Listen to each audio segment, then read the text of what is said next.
Hi there, comrade, friend, fellow. It's me again, your friendly neighborhood person who says they're gonna post more videos and then disappears for 2 months again. Yeah, remember the time 2 months ago when I said, yeah, I'm gonna start making videos again? Well, you know how that turned out. But, I'm back again. Uh, third, third time after dying.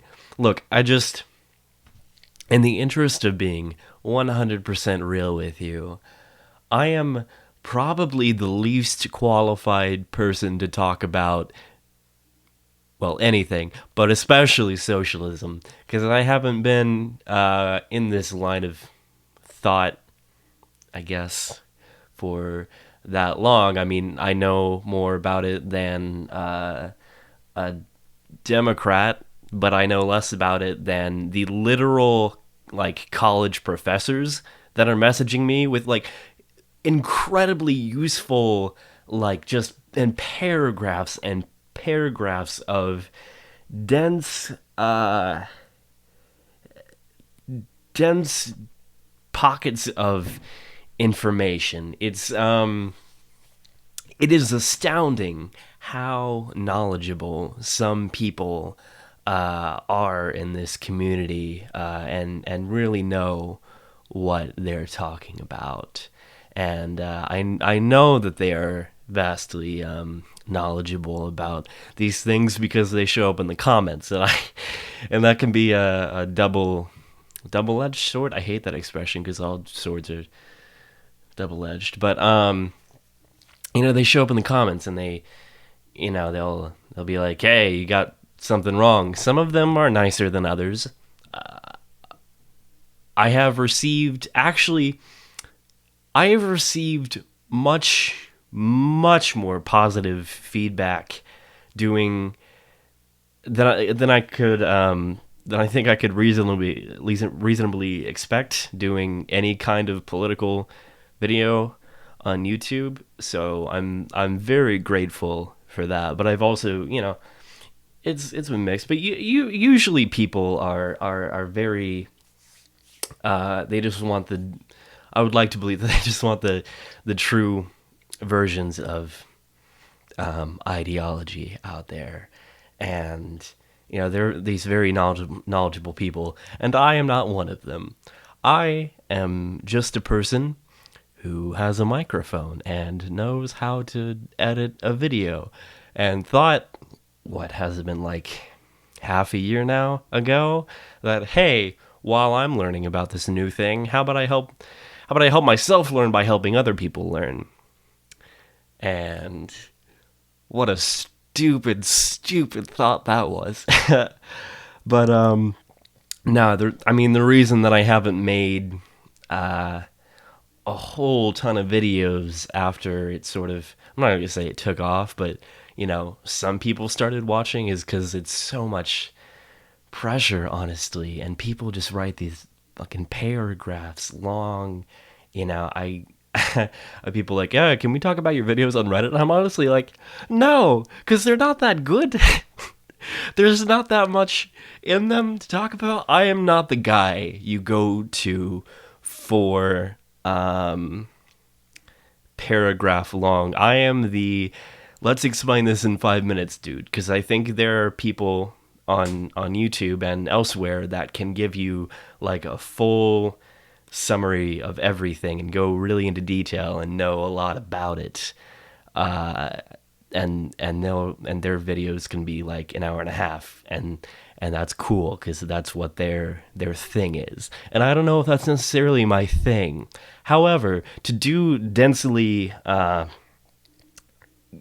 compact versions of these very complex ideologies, you have to know them kind of inside and out. And I very clearly don't. So here is my temporary solution, like fucking 5 minutes into this video. I'm gonna try a little social experiment, alright? I'm just gonna go through the comments and I'm going to correct myself. Or at least I'm going to read these comments that I have received correcting me, and I'm just gonna let that I'm just gonna put that out there and see what happens, because I sure as hell don't know if they're right. I would assume that they are because I know nothing, but I know that I know nothing. So that's what we're gonna do. I'm gonna go straight down through my comments section and just kind of call out the good corrections, or at least the lengthy ones, when I see them, and see what you think about it, and hopefully, I guess, shed some light on what actually the fuck is going on. All right, let's get into this. All right, on the Trotskyism in 5 minutes video. Oh, by the way, the Trotskyism in 5 minutes video, it has 11,000, which is, I think, more than any of the other ones, and that terrifies me because it's by far the worst one. It is by far the one I knew least about. It is very clear that I did not and still do not understand Trotskyism. So please stop watching that fucking video. Oh boy, what a mess. Anyway, on the Trotskyism video, a YouTuber by the name of Eris, he has a hammer and sickle with a top hat on it as his profile or picture thing. They say, not entirely correct. You've misunderstood the concept of permanent revolution. Stalin wanted world communism as well, and was a lot more traditionally Marxist than either Lenin or Trotsky.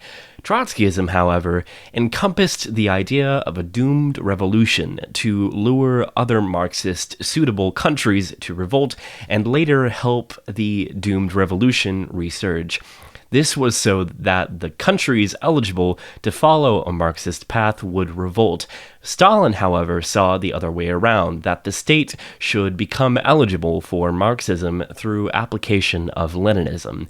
Therefore, what would happen would be that a dictatorship would be in place to make the country developed enough for traditional Marxism. See, there would be a dictator.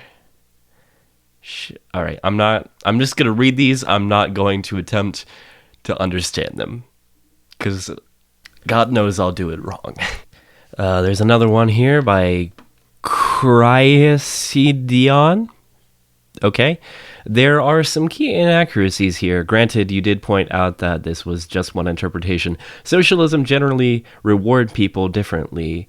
Unlike communism, where resources are distributed based on need, socialism generally distributes based on performance and believes in money/resources as an incentive. Okay. Obviously, the differences won't be too vast, but socialism in itself is not against some versions of hierarchy depending on branch. The idea of workers simply running separate factories and only controlling the means they themselves are part of producing is more of an antiquated notion that sounds more like communalism. Socialism is generally understood as the entire society owning, regulating, controlling the means of production. Socialism can generally also be in favor of a strong, even quote-unquote oppressive state, as long as it is felt that it provides the community with ownership/control. You can even be in authoritarian socialism without falling into the trap of dictatorship, as long as it is the people, or rather the majority of people, organizing society. The state can effectively punish anything viewed as going against the collective wishes without falling into the general oxymoron of statist socialist, etc. And of course, capitalism and socialism can work together as demonstrated by mixed economies, but this is, of course, as the name states, a hybrid of two completely different and opposing ideas. There can also be forms of socialism with clear aspects of capitalism. For instance, socialism does not necessarily contradict a quote-unquote private market as long as it is under full regulatory control by the community, though I know your stance of the most common forms of authoritarian socialism, goulash communism. Goulash communism? Okay. is a prime example of a limited private market, and similar ideas could exist under actual people-owned/run socialism. Is that person a socialist? It seems like it, but also doesn't. All right. This next one is from Libertarian Socialist. All right. Right there in the title. Not all libertarian socialists are ANCOMs, but all ANCOMs are libertarian socialists. Libertarian socialism is more generalized than a specific idea. There are anarcho-syndicalist, anarchist, ANCOMs, individualist, etc. You can look it up. Most of the difference between them is the economic part of the markets. Some want markets, some not like this guy, but for the most part they are very similar. Like this guy. Okay. This one isn't a correction, I don't think, but it's really something. It's hilarious. It's on Our Struggle, Our Opportunity, which, by the way, what a pretentious title, am I right? This person, who I will not name, says, "What is happening in U.S. is pro-Democrat propaganda, given their atrocious loss. But wait! But the situation worldwide continue to be in a continuous worsening trajectory. It's not something that Trump has much control. He is a mere reflection of U.S. mentality. It's a mere continuation of the usual imperialism. Believing otherwise, it to believe in the thesis of the great man of history. Sanders wouldn't be able to change that unless he was an inside agent to destroy U.S. economy. The solution I give you is to terrorize USA, try to bring down its power, throw it in a deep crisis, weaken its tentacles all over the world. USA wealth must be targeted. Don't bother with organizing workers. They are mostly reactionaries and won't collaborate with the rest of the world." Well, that's certainly something. I know I said I wasn't going to respond to these, but I'm not even going to touch the whole overthrow the USA. Just like,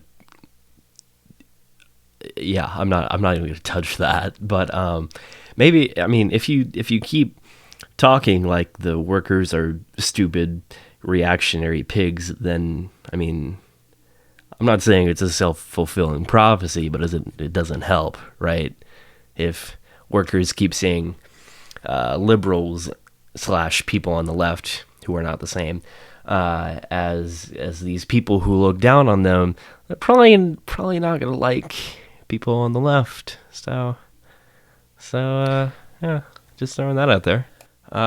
Next one is from Mad Puppet Games. It's spelled with a lot of alternating capital and lowercase letters. There's a Minecraft Superman in the picture, so that's good. Classical socialism is somewhat moot now. Only a tiny percentage of the population produce the bulk of the goods now. This brand of socialism would still have only a few people owning everything.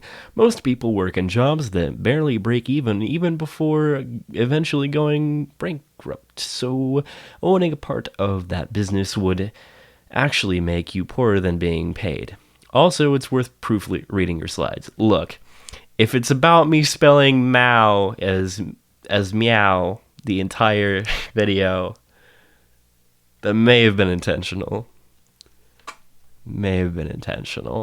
Was it a little cutesy? Sure, but that's my shtick. Everybody else can have their very serious, comrade, it is time for revolution stuff, which I'm not to talk down to that. I mean, I'm not gonna get into that, but they're very, very serious and educated, and I'm neither of those things. So, and then Aperture Science 27, nice reference. Says this video only goes into the very basics of socialism. For instance, profitability and bankruptcy don't really make sense in a socialist society. Capitalist markets as we know them wouldn't exist. Also, in a socialist society, people wouldn't work in unproductive jobs, things like advertising, some areas of law, redundant businesses, 10 different companies doing the same thing, not efficient, and jobs which essentially cater to the wealthy, Most security, finance, making extremely expensive luxury goods wouldn't be necessary. This would mean that people could work shorter hours and get the same benefit. All right, I'm gonna split this up into probably at least 2 parts, because there's a lot. So see you next time. Also, if you've listened this far, well, first of all, thanks for sticking around. Let me know if you hear a static hiss in the audio, because I'm kind of hearing that right now, and I don't know how to fix it. All right, professional as always. See you later.